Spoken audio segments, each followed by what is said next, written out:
mendengarkan podcast ini. Pernahkah saudara memahami dengan benar mengapa Tuhan Yesus mengajarkan orang percaya untuk menyebut Allah sebagai Bapa? Bapa kami yang di surga.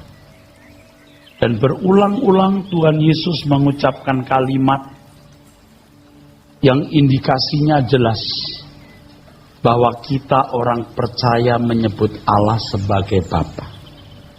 Bapamu yang di surga, Bapamu, Bapamu. Tentu hal ini memiliki alasan. Pasti sangat beralasan. Ada pelajaran rohani yang Tuhan Yesus berikan kepada kita melalui panggilan tersebut yang kita tidak boleh anggap sepele. Sesungguhnya dari hal ini Tuhan Yesus menunjukkan memang pada dasarnya manusia adalah anak Allah.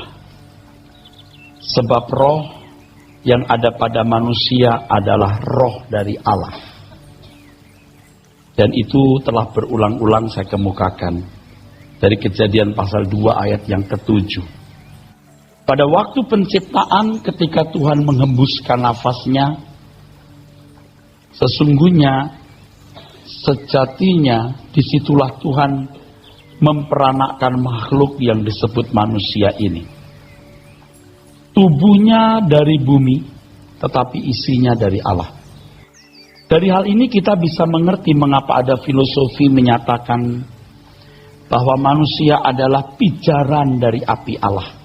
Peletikan api Tuhan. Di sini Allah digambarkan sebagai api besar.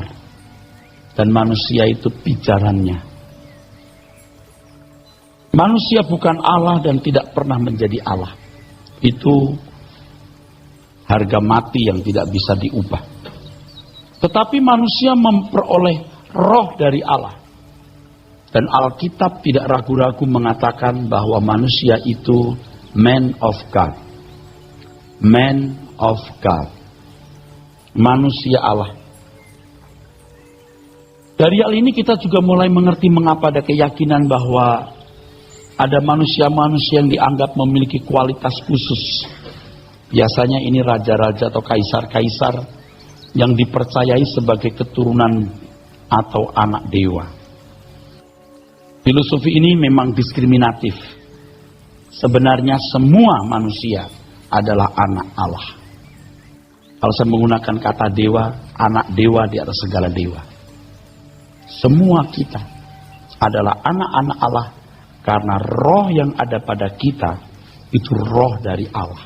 Nismat Hayim. Saudaraku sekalian, jadi semua makhluk yang menerima roh dari Allah itu anak-anak Allah. Juga termasuk para malaikat yang memiliki roh dari Allah. Itulah sebabnya dalam Ibrani pasal 12 ayat 9 dikatakan bahwa dia adalah Bapa segala roh. Bapa, pater, yang juga bisa berarti parent, orang tua. Dalam Ayub pasal 1 ayat 6, saudara bertemu dengan kata anak-anak. Coba kita baca saja supaya saudara-saudara bisa mempelajari dengan teliti. Kita mulai dari Ibrani 12 ayat 9 dulu, saudaraku. Kalau tadi Kejadian 2 ayat 7 tidak usah kita baca lagi karena itu sudah sering kita baca. Sekarang Ibrani 12 ayat 9. Ibrani 12 ayat 9. Demikian firman Tuhan. Selanjutnya dari ayat kita yang sebenarnya kita beroleh ganjaran dan mereka kita hormati. Kalau demikian bukankah kita harus lebih taat kepada Bapa segala roh supaya kita boleh hidup? Bapa segala roh. Jadi tidak pernah ada roh yang keluar dari sumber lain, hanya dari Allah. Termasuk Lucifer, malaikat yang jatuh, yang tadinya adalah makhluk surgawi. Nah, kita baca Ayub pasal 1 ayat 6. Di sana kita juga bertemu dengan kata anak-anak Allah, saudara. Ayub pasal 1 ayat 6. Demikian firman Tuhan. Pada suatu hari datanglah anak-anak Allah menghadap Tuhan, dan di antara mereka datanglah juga iblis. Saudara, ayat sederhana itu mengandung pesan penting, yang nanti dari pesan ini saya bangun satu penjelasan, dan kita bisa menangkap kebenaran yang saya harap bisa merubah kita. Dari kalimat yang kelihatannya sederhana itu. Kata anak-anak Allah ini menunjuk para malaikat atau siapapun, yaitu mereka yang memiliki roh dari Allah.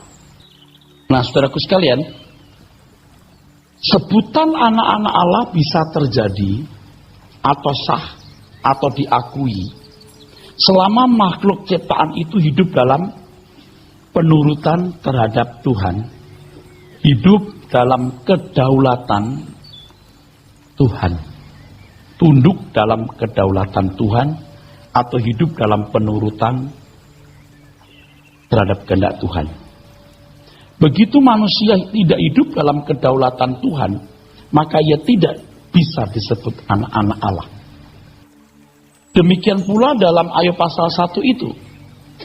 Apakah iblis tidak termasuk malaikat? Termasuk. Apakah bukan anak Allah? Mestinya anak Allah. Coba dibaca ayat 6. Ayub 1 ayat 6. Pada suatu hari datanglah anak-anak Allah menghadap Tuhan, dan di antara mereka datanglah juga iblis. Luar biasa ya. Kalimat itu mengandung pesan yang penting. Para malaikat yang taat masih disebut anak-anak Allah, tetapi iblis tidak. Iblis tidak. Malaikat yang masih ada dalam kedaulatan Tuhan disebut anak-anak Allah, tetapi iblis tidak. Nah, kita hubungkan dengan Kejadian pasal 6 ayat 1 sampai 3. Ayat ini menjadi polemik di banyak tempat, juga di sekolah tinggi teologi. Kejadian pasal 6 ayat 1 sampai 3. Kejadian 6 ayat 1 sampai dengan 3. Ketika manusia itu mulai bertambah banyak jumlahnya di muka bumi, dan bagi mereka lahir anak-anak perempuan, maka anak-anak Allah melihat bahwa anak-anak perempuan manusia itu cantik-cantik. Lalu mereka mengambil istri dari antara perempuan-perempuan itu, siapa saja yang disukai mereka. Ayat 3. Berfirmanlah Tuhan, Rohku tidak akan selama-lamanya tinggal di dalam manusia, karena manusia itu adalah daging, tetapi umurnya akan 120 tahun saja. Tidak sedikit orang yang beranggapan bahwa anak-anak Allah itu malaikat.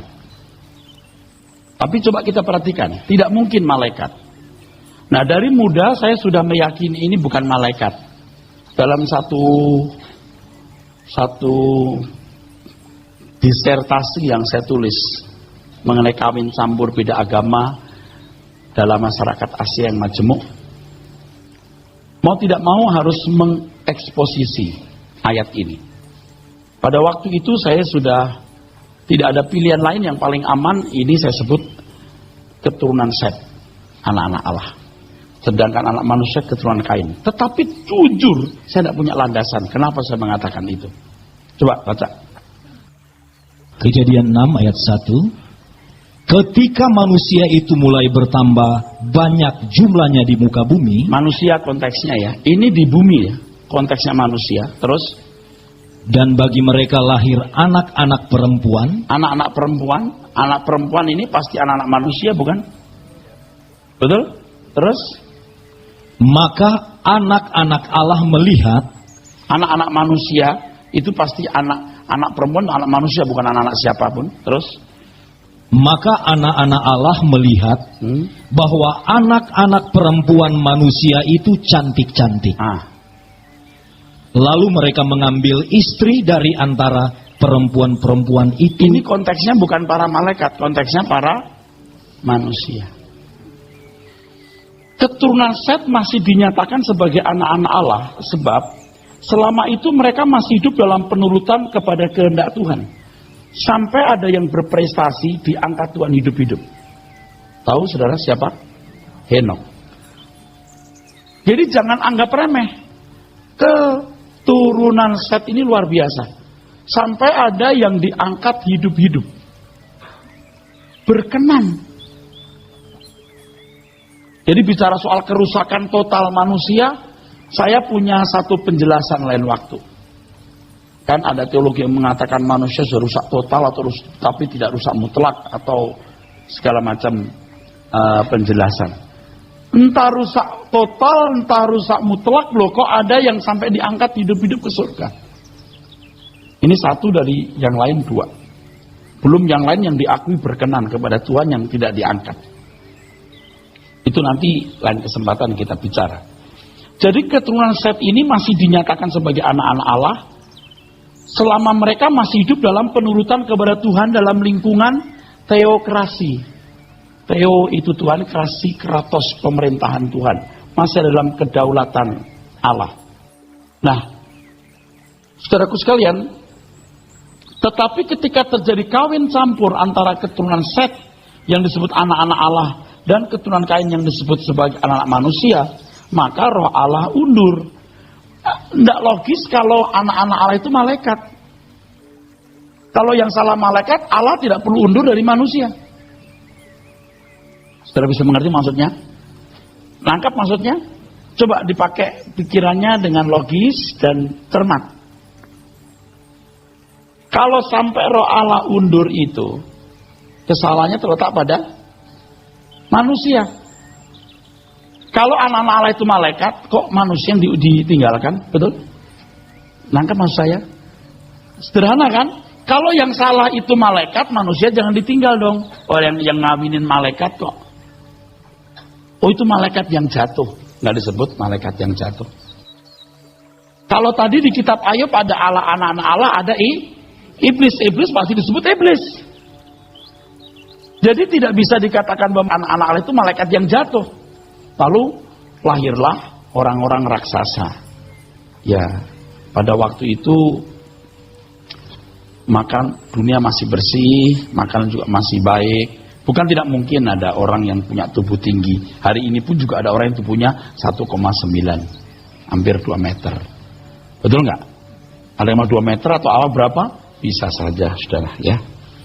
Nah, ini penting, penjelasan ini penting, sebab saya harus memiliki landasan bahwa yang disebut anak-anak Allah itu orang-orang yang hidup dalam penurutan terhadap kehendak Tuhan. Sejak itu, ketika Allah mulai meninggalkan persekutuan dengan manusia, aku tidak lagi diam di tengah-tengah mereka. Sejak itu tidak ada sebutan lagi anak-anak Allah untuk manusia, kecuali untuk umat pilihan, yaitu orang-orang Israel yang mau dituntun oleh Tauratnya dan mau mengaku sebagai anak-anak Allah. Ya, tapi bukan anak-anak Allah yang sesungguhnya. Sebab sebutan anak-anak Allah itu yang sesungguhnya hanya pada waktu ketika manusia dikembalikan kepada kualitas hidup sebagai yang taat kepada kehendak Bapa. Sebagai yang taat kepada kehendak Bapa. Kalau mengupas soal ini, Paulus menulis saudaraku sekalian, ya, ia membandingkan antara Ishak dan anak Hagar. Ingat, ada keturunan dari Hagar, ada keturunan dari Ishak. Terus Paulus mengatakan yang perjanjian itu kamu, bukan Israel itu daging, kamu roh, begitu. Amin. Kamu yang anak beneran, kira-kira begitu. Nah, ini mesti saya kupas, tapi yang ini terpaksa saya belum bisa kupas karena tidak menjadi inti masalah.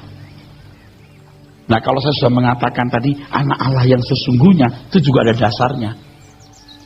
Paulus pernah mengupas, ingat ada anak Ishak, ada anak Hagar.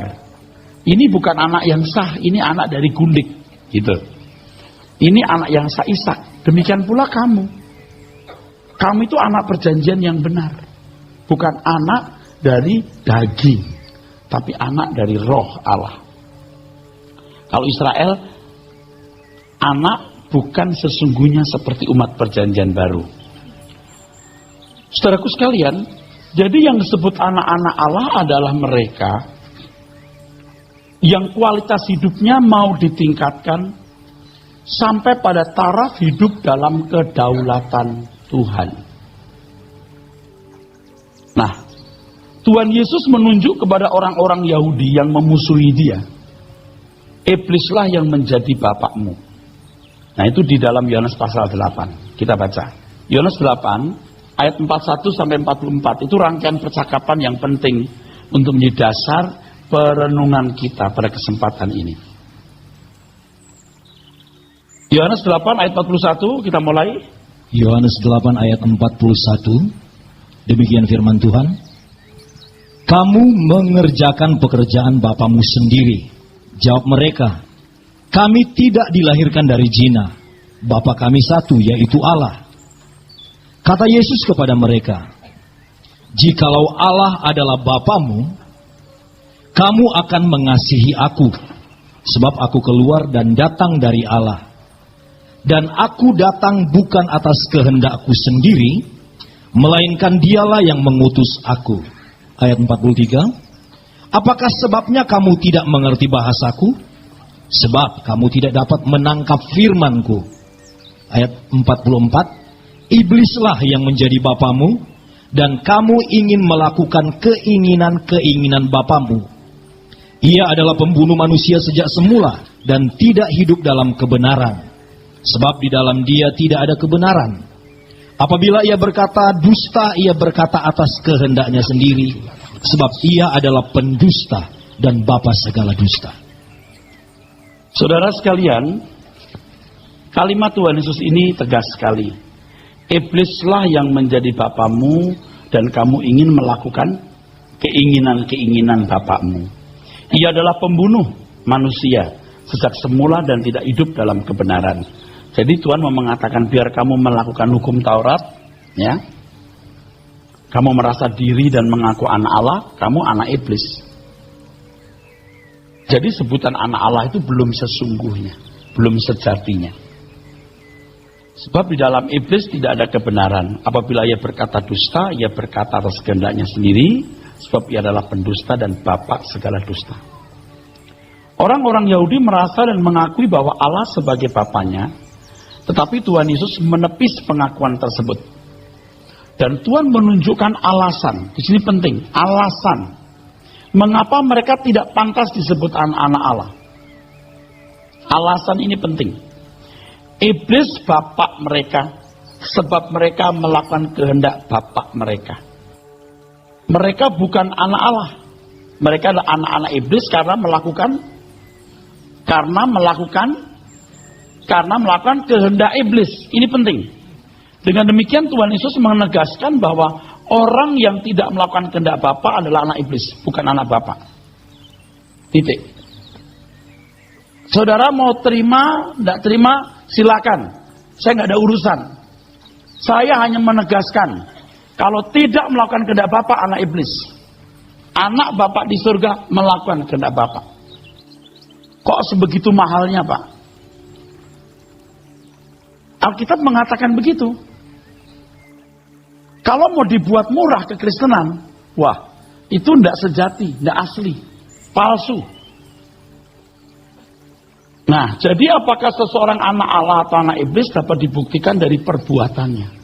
Oleh sebab itu hal ini akan memicu kita untuk hidup sesuai kehendak Tuhan. Dengan panggilan Allah sebagai Bapa, dengan panggilan Bapa bagi Allah semesta alam, berarti kita adalah anak-anak Allah, yaitu orang-orang yang harus melakukan kehendak Bapa.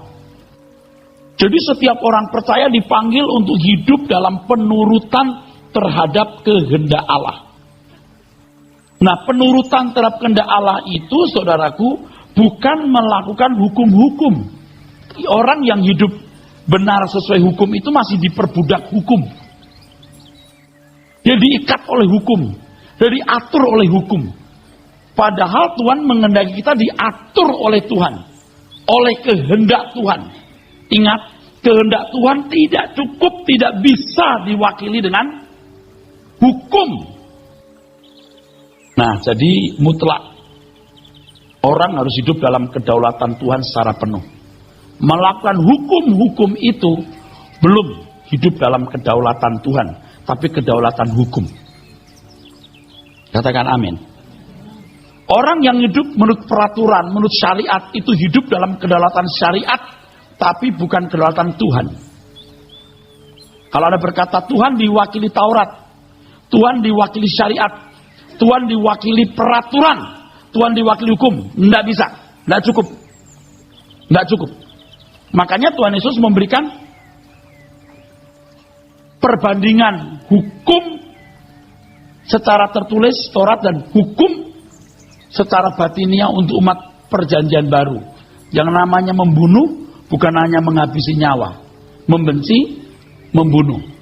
Berzina bukan hanya melakukan hubungan seks di luar nikah, tetapi melihat lawan jenis sudah berzina. Biasa orang mengasihi, sahabat membenci musuh. Tapi Tuhan berkata, kasih musuhmu. Wah, itu komparasinya jauh sekali, ya. Wah, itu komparasi, perbedaannya jauh sekali. Jika menolak hal ini berarti menolak hidup sebagai anak-anak Allah. Menolak hidup dalam kedaulatan Allah itu menolak Allah. Tuhan harus berdaulat dalam hidup kita, atas waktu kita, atas waktu kita, atas waktu kita, atas perasaan kita, atas uang kita, atas seluruh hidup kita. Menolak itu tidak atau bukan anak-anak Allah. Dengan demikian status sebagai anak-anak Allah itu tidak terjadi otomatis. Tidak terjadi otomatis kepada orang yang mulutnya mengaku Yesus adalah Tuhan. Tuhan berkata di Matius 7 ayat 21-23, Matius 7 ayat 21-23, bukan orang yang berseru memanggil aku Tuhan, Tuhan, masuk dalam kerajaan surga, tetapi orang yang melakukan kehendak Bapakku yang di surga. Ini menjadi tantangan yang berat. Ini menjadi tantangan yang berat. Ini Kristen yang sejati. Saya juga tergetar membaca hal ini, saudara. Sudah berapa persen saya melakukan kehendak Bapa itu? Ya, kita belum sempurna, tapi apakah kita ada satu perjalanan yang nyata bahwa kita itu ke arah melakukan kehendak Bapa? Masih bersama saya? Jadi, bukan tanpa alasan kalau orang berkata Tuhan sedikit sajakah orang yang diselamatkan? Dan ingat, orang itu bertanya setelah mereka mendengar ajaran Tuhan Yesus. Saya sudah periksa itu. Lukas 13 ayat 23-24. Setelah mereka mendengar ajaran Tuhan Yesus, baru bertanya itu. Jadi setelah mendengar ajaran Tuhan, wah. Ini sama dengan ketika Tuhan mengatakan kepada orang kaya yang ingin hidup berkualitas, jual segala milikmu, bagikan kepada orang miskin, datang kemari ikutlah aku. Selesai mengucapkan kalimat itu, murid-muridnya berkata, siapa yang diselamatkan kalau begini? Ini di luar konsep agama. Ini merenggut habis kedaulatan hidup seseorang. Coba perhatikan di dalam Yohanes 8 tadi, ayat 43. Yohanes 8 ayat 43. Apakah sebabnya kamu tidak mengerti bahasaku? Sebab kamu tidak dapat menangkap firmanku. Sebab kamu tidak dapat menangkap firmanku. Nih, saudara. Kembali kepada penjelasan yang saya sudah beritahukan kepada saudara. Ini jiwa. Di dalam jiwa itu ada pikiran, perasaan, dan kehendak. Ini daging, sarkos, flesh, basar.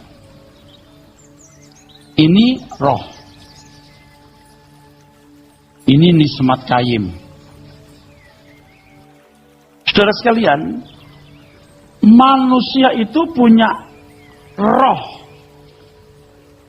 roh itu diberi baju tubuh ini. Tetapi roh tidak bisa langsung menguasai tubuh.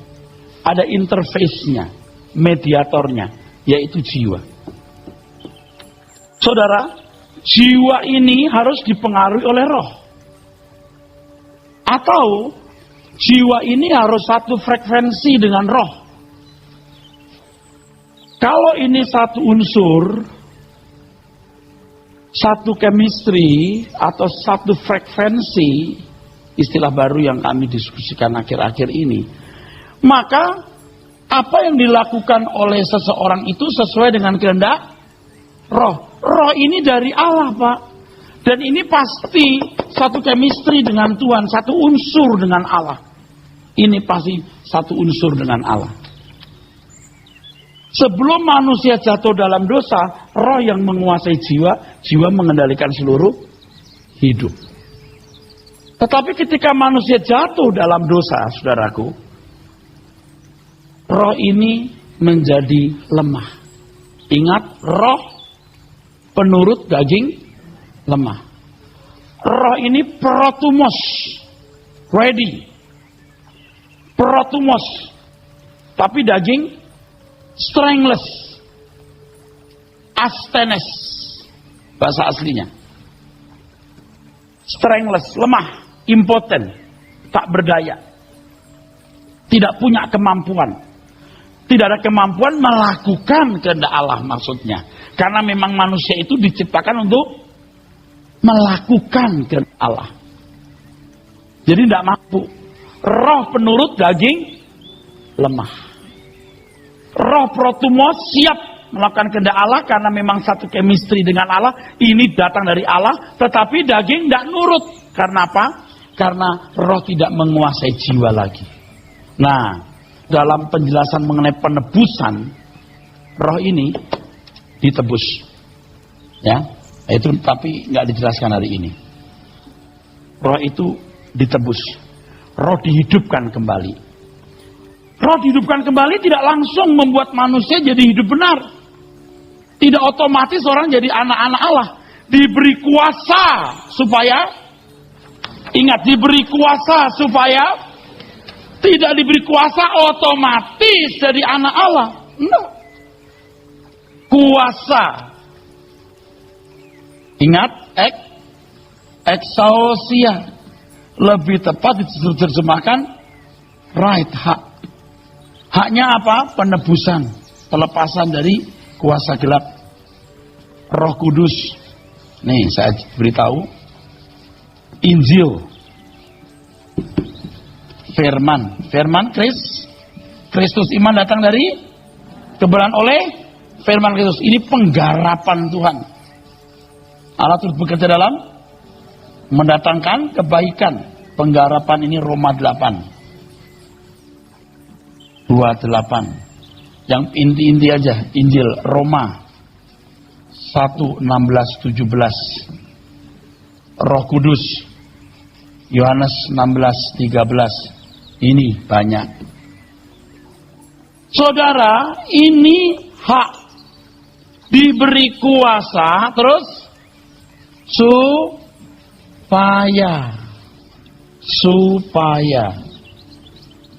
tidak otomatis. Jadi kalau orang lahir dalam keluarga Kristen otomatis jadi cucunya Tuhan. Karena bapaknya anak Tuhan, anaknya bapak itu cucu. Tuhan nggak pernah punya cucu. Penebusan diberikan 1. Roh Kudus 2. Injil 3. Lalu penggarapan Tuhan. Kok sampai perlu penggarapan? Ya karena kalau sirkuit jiwanya sudah rusak, perlu hentakan-hentakan lewat peristiwa-peristiwa kehidupan, dihentak Tuhan. Dihentak Tuhan. Tuhan berkata apa ya ayat 43? Baca. Yohanes 8 ayat 43. Ya. Apakah sebabnya kamu tidak mengerti bahasaku? Sebab kamu tidak dapat menangkap firman-Ku. Ya. Tak dapat menangkap firman. Aku. yang memang bisa berarti mendengar, bukan listen. Tetapi saya terus mencoba mengamati ayat ini dari beberapa teks, dari kamus. Artinya mendengar sampai mengerti. Karena kamu tidak mendengar sampai mengerti, tidak menangkap. Halo? Kalau bola cuma dilihat nggak bisa digenggam, harus ditangkap. Kamu harus mendengar sampai mengerti. Maka apa? Tuhan berkata berulang-ulang, mengertikah kamu? Mengertikah kamu? Betul? Ketika Tuhan bicara soal 30 kali lipat, 60 kali lipat, 100 kali lipat, itu bicara soal benih firman yang ditabur dan orang mendengar, mengerti, menangkap. Tapi ayat itu dikenakan untuk persembahan sekarang. Itu pemerkosaan. Itu betul-betul memperbodoh. Dan saya sudah menemukan bahwa itu cara-cara iblis tidak membuat orang bertumbuh. Mengerikan sekali. Jadi kalau ada hamba-hamba Tuhan ada di sini dan pernah menggunakan ayat ini untuk pelipat gandakan berkat, bertobatlah kau. Kita itu berutang kepada Tuhan. Amin. Kalaupun kita hidup 1000 tahun dan selama 1000 tahun kita mempersembahkan hidup sepenuhnya, semurni-murninya bagi Tuhan, itu pun belum cukup membalas kebaikan Tuhan. Tidak cukup membalas utang Tuhan. Apalagi kita hidup cuma sekali, cuma memberi sepotong bagian dari milik yang semua juga milik Tuhan seharusnya. Milik kita yang semuanya sebenarnya adalah milik Tuhan. Lalu minta pelipat gandaan. Bayangkan, manusia macam apa kita? Ingat, orang baik belum tentu tahu budi. Orang tidak tahu budi, pasti orang jahat. Kalau nggak tahu budi baik Tuhan, keselamatan itu mahal. Tidak menangkap. Tidak sampai menghiasi jiwa. Mestinya menghiasi jiwa supaya frekuensinya sama. Dengan frekuensi sama kita udah ngerti apa kehendak Tuhan. Kita tidak lagi di dalam kedaulatan hukum atau peraturan, kedaulatan Tuhan. Pasti kesuciannya kesucian Tuhan. Mengerti kehendak Tuhan, apa yang baik, yang berkenan dan yang sempurna. Saya anjurkan Bapak Ibu yang sudah usia dan 40 tahun, apalagi dan 45 tahun, wah mengejar ketinggalannya. Frekuensinya pasti banyak yang belum nyambung. Makanya kalau orang hidup dalam dosa, terus jadi orang Kristen, jangan cepat-cepat melayani. Frekuensinya belum benar. Bahaya. Bahaya itu. Untuk membuat frekuensi ini sama itu hurts. Betul, hurts. Itu luar biasa, perlu waktu. Kelihatannya cuma baik doang, nggak bisa melayani dengan baik. Frekuensi yang tidak sama ini membuat orang menyalibkan Tuhan Yesus. 1 Korintus pasal 2 ayat 7 dan 8. 1 Korintus 2 ayat 7 8. 1 Korintus 2 ayat 7 dan 8. Tetapi yang kami beritakan ialah hikmat Allah yang tersembunyi dan rahasia, yang sebelum dunia dijadikan telah disediakan Allah bagi kemuliaan kita. Jadi itu belum muncul. Itu muncul hanya pada waktu Tuhan Yesus mengabarkan Injil. Amin. Halo. Hikmat dari atas itu muncul baru ketika Tuhan Yesus datang. Itu hikmat dari atas. Itu Tuhan Yesus yang mengajarkan. Jadi kalau saudara membaca Alkitab, kalau katanya kayak cerita-cerita gitu, seperti cerita-cerita yang tidak ada isinya, Anda tidak lihat dimensi di dalamnya. Anda tidak menangkap. Anda tidak menangkap. Yang saya sedih kalau sampai akhirnya ya, sekolah teologi dan mahasiswanya tidak menangkap. Semuanya literal. Memahami epistemologi, memahami sejarah, memahami bahasa asli, tapi tidak memiliki wahyu dari Tuhan. Tidak bisa nangkap. Saya bicara ini sebagai seorang teolog yang telah berkiprah di dunia akademisi dan nilai saya sangat bagus. Tapi itu tidak membuat saya mengerti kebenaran. Saya bukan cum laude, summa cum laude. Bukan maksud mau sombong, membuat itu menjadi saya sombong. Gelar itu membuat saya bisa menjadi sombong. Kalau gelar saya mau dijentrek gitu, dicereng semua. Dr. Era Sabdono, PhD, MTH, STH. Tidak membuat saya mengerti kebenaran ini. Akan sangat membantu, tapi kliknya belum dapat. Tidak dapat saya. Hikmat itu membuat orang menyalibkan dirinya, tidak menyalibkan Tuhan Yesus. Nah, orang-orang Yahudi itu punya keinginan mau berbakti kepada Allah, beragama dengan benar, tapi tidak mengerti hikmat dari atas. Maka mereka apa itu? Menyalibkan, betul? Menyalibkan. Saudara punya satu dari dua kemungkinan, menyalibkan Tuhan Yesus atau menyalibkan daging. Makanya Anda harus dibawa kepada satu keadaan di mana Anda mencintai sesuatu, tenggelam dengan sesuatu yang Anda anggap paling berharga. Dan Tuhan berkata, lepaskan itu, terima aku. Nah, baru Anda rasakan sakitnya itu. Tapi kalau saudara mencintai Tuhan, saudara bisa. Makanya orang kaya sukar masuk, karena dia menemukan sesuatu yang nikmat.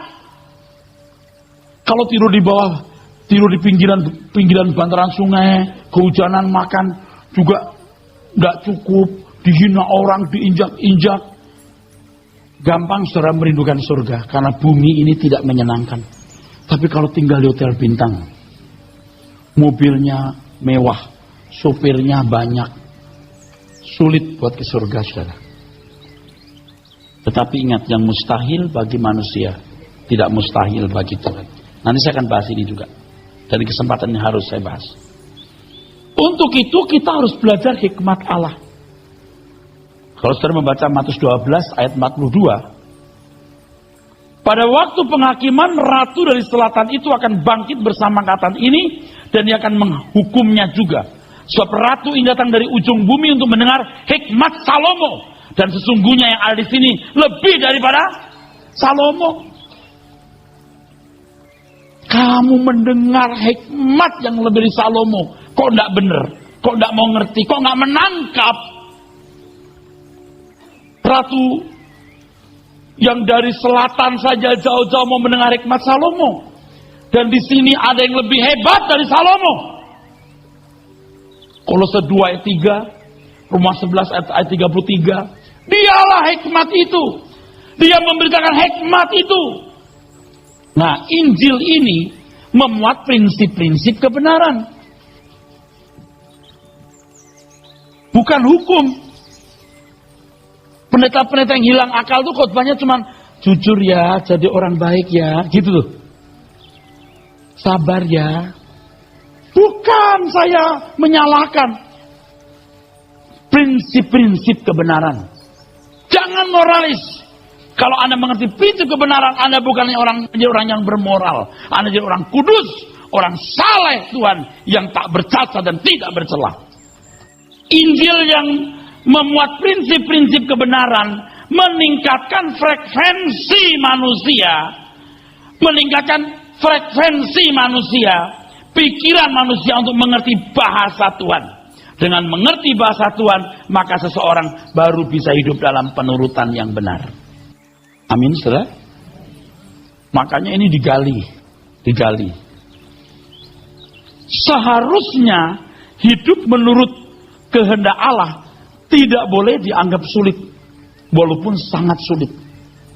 Ingat loh, Tuhan seperti ingatkan saya dengan perkataan saya sendiri. Tidak ada yang sukar kalau dibiasakan. Tapi nggak ada yang mudah kalau tidak dibiasakan. Lalu saya berurusan dengan Tuhan, diam-diam berurusan. Tuhan, kok aku juga merasa berat ya Tuhan untuk melakukan kehendak-Mu dengan sempurna. Jawabannya begini loh. Kamu sendiri pernah ngomong. Satu saja kata, nekat. Kalau demi sesuatu Anda bisa nekat, mencapai enggak? Saudara, satu kalimat untuk saudara. Berpikirlah Anda sedang dikejar anjing gila. Berpikirlah Anda sedang dikejar anjing gila. Maksudnya, kalau Anda biasa lari 30 km per jam, Begitu dikejar anjing gila, Anda bisa lari 50 km per jam. Orang kalau kepepet itu, adrenalinnya dipompa begitu rupa, dia bisa melakukan hal-hal yang tidak biasa dilakukan. Maling itu dikejar, sehebat-hebatnya maling sebelumnya, waktu dia ikut olahraga di sekolah dulu, dia lompat paling tinggi 1 meter 20 cm. Ini dikejar 2 meter dia bisa lompat. Coba orang-orang yang takut disuntik, nggak berani suntik, mendingan mati daripada suntik. Tapi begitu dokter bilang tinggal 6 bulan, udah deh suntik di 11 bulan selesai, jangan mati. Jadi begitu loh, betul kan saudara? Oke, saya bicara ini bukan saya kira-kira, saya mempersoalkan dengan serius. Ada mutiara-mutiara di hati saya yang harus saya tanggalkan. Tuhan sayang, Tuhan itu lembut. Lepaskan, lepaskan. Kita bisa sampai nangis sesenggukan, Tuhan, aku mau Tuhan, aku mencintai Engkau. Lah iya, buktikan. Kalau Tuhan memerintahkan kita untuk sempurna seperti Bapa, berarti Ia memberi kemampuan untuk dapat melakukan. Amin. Segala sesuatu bisa dilakukan kalau seseorang bersungguh-sungguh atau nekat. Nah, seberapa Anda punya tekad? Seberapa niatmu untuk menjadi seorang yang melakukan kehendak Bapa? Hidup suci itu abstrak. Buat saya masih belum bisa menjawab. Tapi melakukan kehendak Tuhan itu kata yang lebih tepat. Hidup suci masih ada bahasa moralisnya di situ. Tuhan juga memberikan kemampuan dan fasilitas bagi kita sehingga tidak ada sesuatu yang mustahil. Tidak ada. Ketika Tuhan berbicara kepada murid-muridnya yang sedang bingung, kalau begini Tuhan siapa yang bisa diselamatkan? Tuhan berkata bagi manusia mustahil, bagi Allah tidak ada yang mustahil. Itu di Matius 19 ayat 26.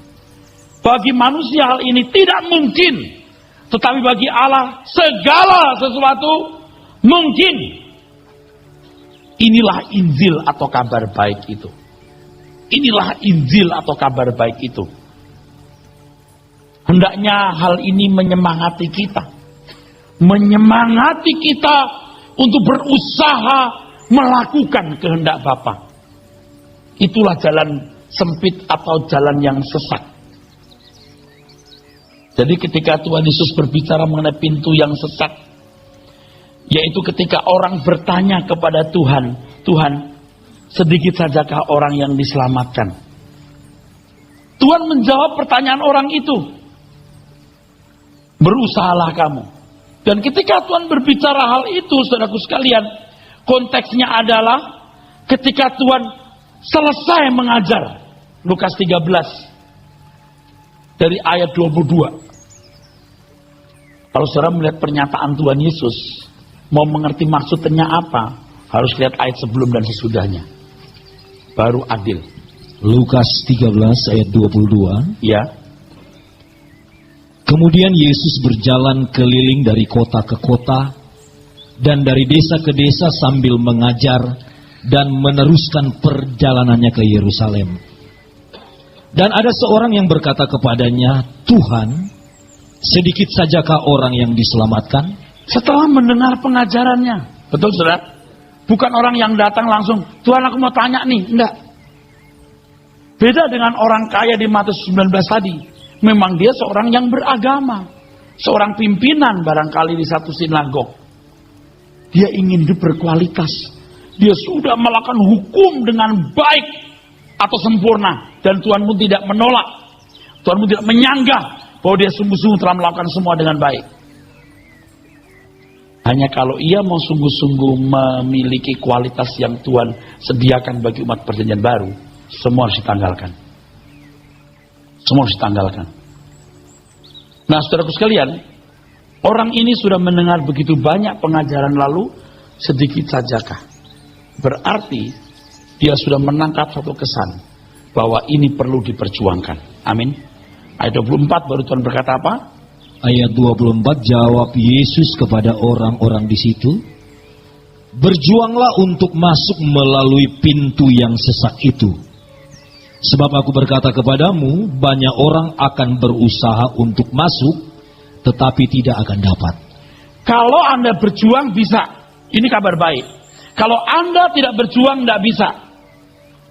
Tetapi sebelum zaman Yesus, sebelum ada eksosia, you mau berjuang jungkir balik, tidak akan pernah bisa.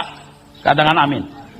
Tidak akan pernah bisa. Anda tidak akan mungkin punya frekuensi yang nyambung dengan Tuhan. Ini kabar baik. Jadi tidak otomatis. Bagaimana bisa otomatis? Itu pengajaran setan-setan. Dengan mengatakan ini, saya tidak mengurangi hormat saya terhadap Tuhan yang memberikan anugerah, sola gratia. Only by grace, tidak mengurangi hormat saya kepada Tuhan. Yang hanya oleh anugerahnya aku diselamatkan. Memang hanya oleh anugerahnya. Tetapi menerima anugerah itu bukan anugerah. Harus ada perjuangan. Pemberiannya untukku anugerah. Tak ku beli dengan uang. Tak ku usahakan. Tapi ketika aku menerima anugerah itu, aku harus berjuang. Kalau seseorang mau berjuang, maka ada kemungkinan untuk bisa. Ingat ya. Kalau kita berjuang, bisa pasti menang. Amin. Kalau berjuang, bisa pasti menang. Jangan sama dengan otomatis menang. Kalau sekarang kan modelnya orang berkata, salami sebelah kanan kirimu, katakan kamu umat pemenang. Kapan dia menang? Tuhan berkata, seperti aku menang, kamu juga menang. Berarti harus berjuang. Ingat ya, bisa pasti menang, karena ada yang menjamin kalau berjuang. Dengan apa tadi? Otomatis menang. Kalau orang dikasih ini, asli setan. Asli setan, ini salah. Bisa pasti menang itu sudah anugerah. Bisa pasti menang itu sudah anugerah, saudaraku. Kalau dulu nggak ada peluang, belum ada hikmat yang lebih dari hikmat Salomo. Jadi kemungkinan untuk bisa melakukan kehendak Bapa adalah suatu anugerah yang luar biasa. Itulah Injil. Tuhan memberi sarana manusia kembali kepada manusia seperti yang dikehendaki oleh Allah. Itu anugerah. Exousia, itu anugerah. Penebusan oleh darah Yesus, Injilnya, hikmatnya, Roh Kudus. Nah, Roh Kudus ini, saudaraku sekalian, Roh Kudus ini diberikan kepada kita, periksa nanti di dalam Yohanes 16:13, itu menolong kita mengerti prinsip-prinsip Injil. Kalau hukum peraturan, tidak perlu Roh Kudus. Wanita pakai rok harus di bawah lutut, tidak perlu pakai Roh Kudus. Mengerti itu mudah. Ini salah, ini benar, ini halal, ini haram. Itu mudah. Tetapi kalau prinsip-prinsip Injil harus ada pewahyuan dan Roh Kudus menjadi pendamping, akan memberitahukan kepada kamu, menuntun kepada kamu, menuntun kepada segala kebenaran. Amin. Jangan digantikan kalau Roh Kudus mesti bahasa roh. Tuh, dirubah dikit gitu. Saya bukan anti bahasa roh. Kalau bisa Roh Kudus mesti bahasa roh. Sampai anak kecil pun juga harus berbahasa roh. Anak saya tuh ya, dulu sering lihat orang berbahasa roh. Dan saya ngusir setan berbahasa roh. Satu kali bercanda dengan saya. Saya pura-pura jadi macan, saya tergam, dilari-lari. Awas, terus dia begini. Ciki. Dia mengusir saya dengan bahasa roh, saudara. Tapi ciki. Sekarang ada anak-anak juga diajar ciki-ciki begitu. Diajar berbahasa roh. Sekakak gitu. Saya bukan anti bahasa roh. Tuhan bisa berikan oleh bahasa roh. Tapi peran Roh Kudus, main jobnya, main duty-nya, menuntun kita kepada segala kebenaran. Prinsip-prinsip Injil kita mengerti. Supaya frekuensi kita menjadi sama dengan Tuhan. Dengan roh yang dari Tuhan itu. dan sama dengan mengerti kehendak Allah. Jadi kalau Tuhan mengatakan, hendaklah kamu memiliki pikiran perasaan Kristus, sama dengan hendaklah kamu punya frekuensi yang sama dengan pikiran perasaan Tuhan. Kalau kita nekat, kita bisa lakukan itu. Kenekatan bisa membuat orang melakukan banyak hal. Kenapa kita tidak nekat untuk Tuhan? Inilah yang dimaksud Tuhan dengan mengasihi Tuhan dengan segenap hati, segenap jiwa, segenap kekuatan, segenap akal budi. Tidak ada barang bagus harga murah, barang bagus harga mahal. Itulah sebabnya Tuhan mengatakan, lepaskan segala ikatan, baru kamu bisa berkembang, baru kamu bisa jadi muridku. Silakan, saudara menurut atau tidak. Berbahagialah orang yang mendengar firman Tuhan ini dan menjadi pelakunya. Amin.